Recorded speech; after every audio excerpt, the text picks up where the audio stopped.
THOTHO, a word for grass. Dry grass spread across the floor of a house, layered covered,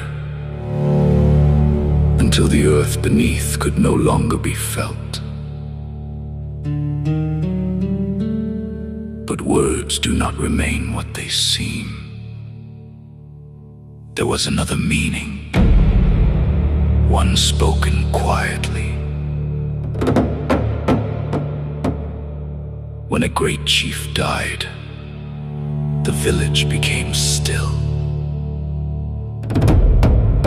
The earth was opened, not in haste, not in anger, but with care. For the grave of a chief, women were taken to be laid beneath him as the THOTHO of his rest. And it was said they would follow him beyond the earth. THOTHO. What is laid beneath is not forgotten.